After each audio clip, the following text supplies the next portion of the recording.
It was a typical warm summer night in the Hungry Horse Reservoir when Emily Rea disappeared during a paddleboard excursion last July. A year later, thousands of hours of searching the cold, dark waters have turned up little, and her family wants to initiate efforts of their own. The 34-year-old West Glacier resident was last seen before she put her paddleboard in near the Riverside boat launch on the evening of July 16, 2024. Her mother, Nina Rea, flew to Montana with several members of their family this past spring. It was late May, and the melting snow and thawing ground meant there were more opportunities to start searching the reservoir again. But they want to expand the search far beyond. At a rally in Whitefish on May 31st, Emily's family spurred a call to action. Her uncle, Brian Sanders, laid out their plan. So what are we going to do? What are we going to do? Before I talk about where we're going, again, I want to reiterate what Nina already said. We are so incredibly thankful to the Sheriff's Office and those many members of the search and rescue team that have spent countless hours on the water, on the shoreline, looking for Emily. And most of that effort has been on the water, and she still has not been found. So given where we are, a year later, with no more answers than we had before, we have to kick this search, in this case, into high gear.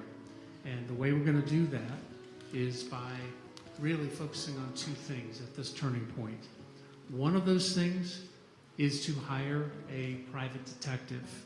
The second thing, and Nina's already touched on that, is to work with the Sheriff's Office and urge them to invite federal assistance into this case. This is where you come in. So we're asking you, as has already been mentioned, to please sign that petition, because that is our leverage to say we in this community care. We need this investigation to go off the water, and we need to be open to the possibility that something criminal has happened to Emily, and we need to find her now.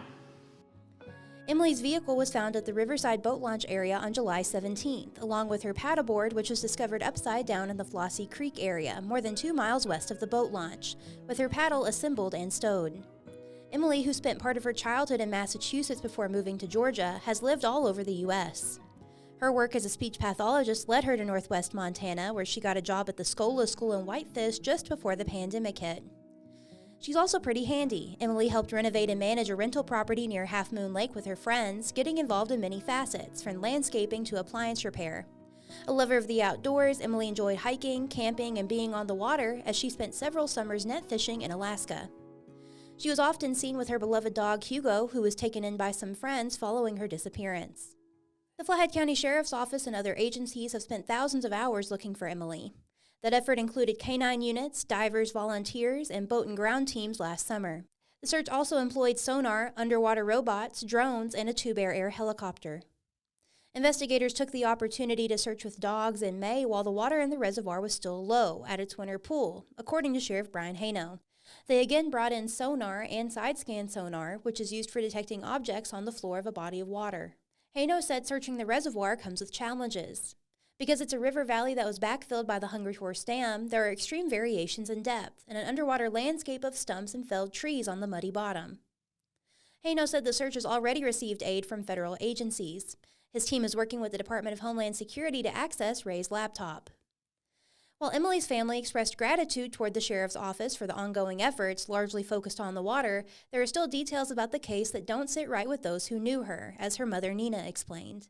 We need to say, or I need to say, that there is nothing criminal in and of themselves. These are anomalies that speak toward typical paddleboarding and the way Emily typically went about whatever she did. But the paddleboard was found about 2 miles across the reservoir, and it was inverted. It was flipped upside down, and there were things on it that normally, and especially for that length of paddle, people need to remember or know that in the summertime, the sun, in fact, I was looking up the other day, the official set time was 10:10. So there's light. It was an evening paddle, but she would have stayed fairly close to the shoreline, and not a paddleboard, a power paddle across the reservoir. On that short paddle, it is very atypical for someone to have their entire carrying case for the paddleboard on the board. The boards aren't that big. Emily, by nature, is fairly neat and fastidious, and words I heard, and I have not seen it, so again, disclaimer, but I understood that it was jammed and that it was shoved and scrunched under. Typically, she would have folded and tucked it under. Her paddle itself was under the bungee cords. Her backpack, which was not a waterproof backpack, had a collapsible dog bowl, as if this water isn't potable, and she had already taken her dog for a walk before coming up to the reservoir. Her entire wallet leather wallet was sopping wet and was in that case. So there typically would have been a dry bag. Her satellite phone, she would typically have left her cell phone in a hiding place at the car or nearby and turned the sat phone on and had that in a dry bag. It was not. And I guess one of the biggest, just against her nature, is that the car keys, it was on an electric car key fob, not protected, sopping wet, and what good are car keys going to do you? So what was typical of Emily, and the words never came to the forefront for the case itself and for the car keys. Haino said the sheriff's office conducted initial interviews with some of Emily's family members and recent contacts. He told the Daily Interlake in June that as the search moves forward, there must be valid information to follow up on when it comes to expanding the search beyond the water. But searching for Emily outside the waters of the reservoir is exactly what her friends and family want. For them, hiring a private investigator and drumming up the search effort is a necessary next step. I was thinking the other night, I can come to terms with the fact that maybe Emily has preceded me to glory, that she's in for my faith in the loving arms of my Heavenly Father. Yeah. Good for her. She beat me to it.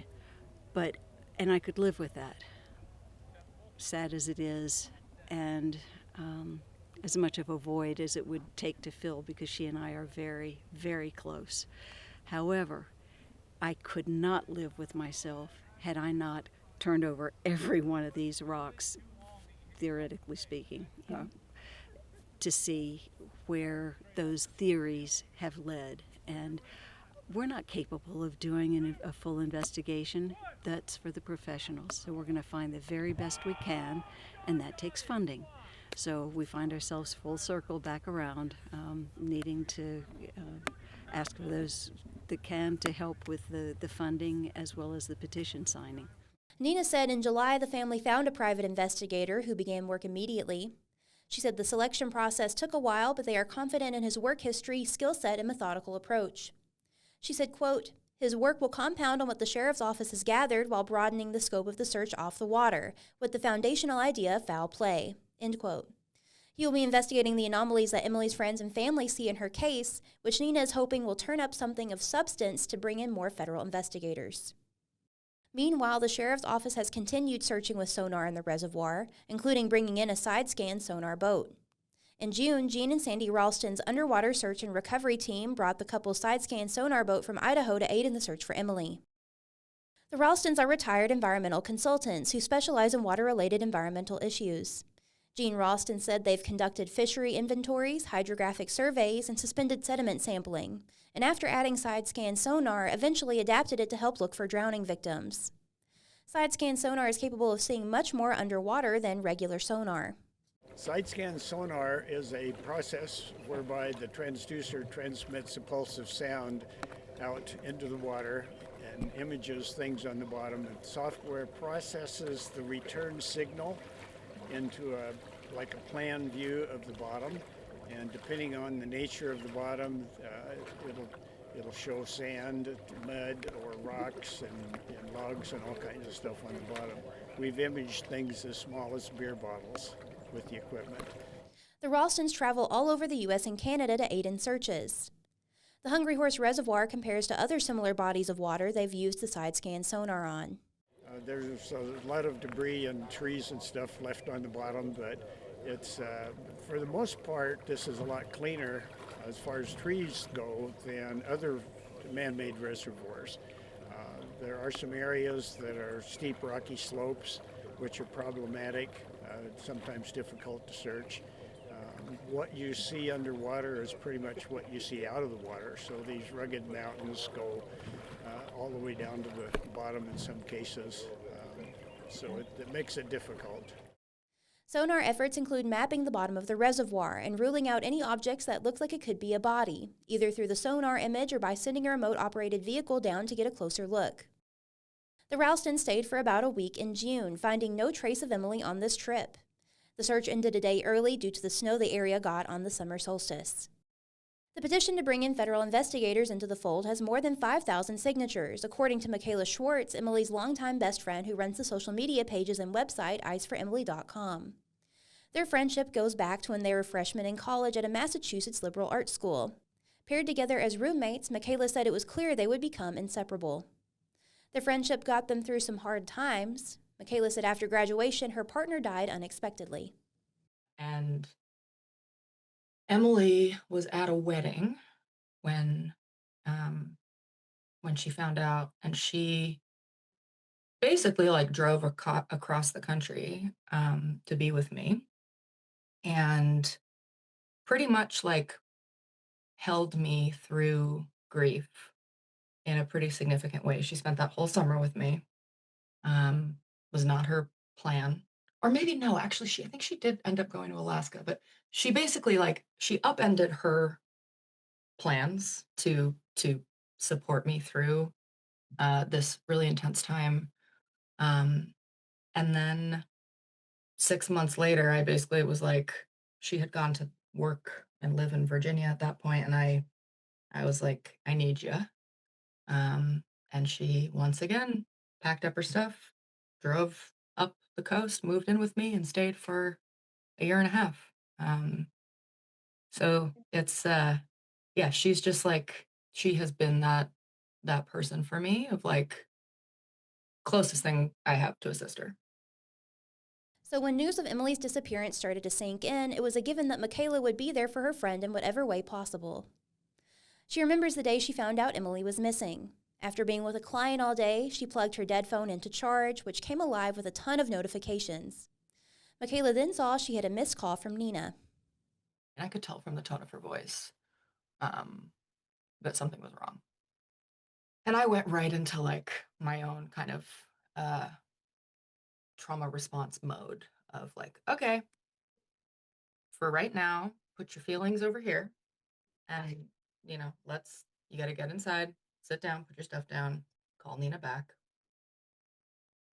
And I called her, and she very calmly, as you've seen with Nina, very calmly said to me, hey, I just heard from Brooke, Emily's boss and friend, that she's been missing since last night. And I immediately got that feeling in my gut, like something bad has happened. The next few days were a blur, but as time went on, she knew she had to help.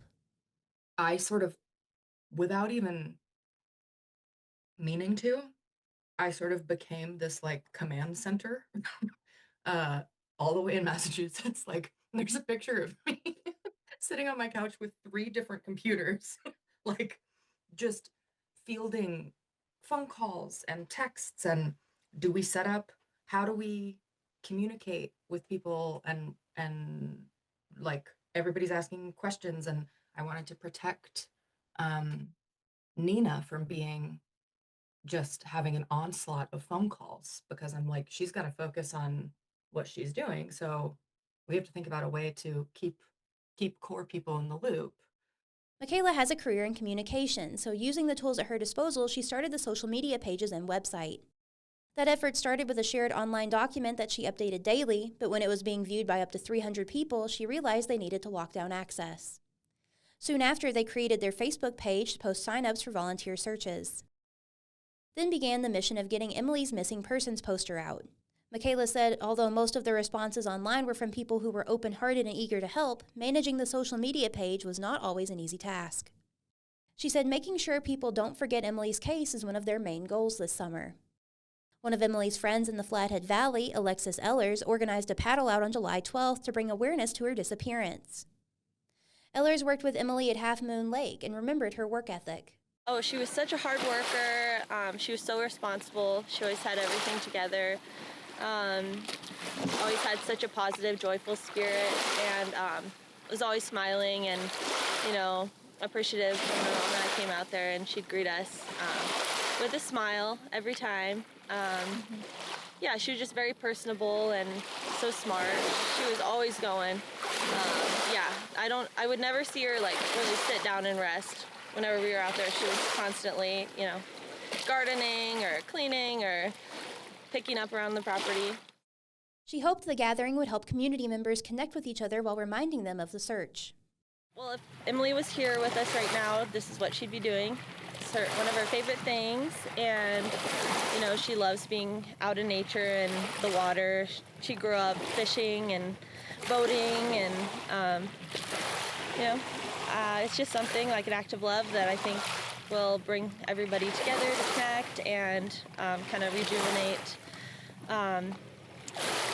the search for her and help us connect. And, we're all in the same mindset where we want to find her.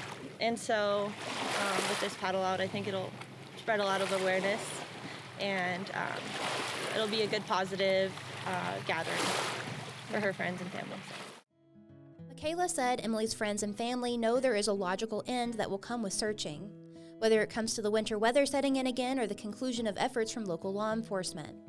But they keep going, with hopes that one day they will get answers. I don't think any of us expected the level of search and rescue that went into trying to find Emily. I mean, it was incredible. I had no idea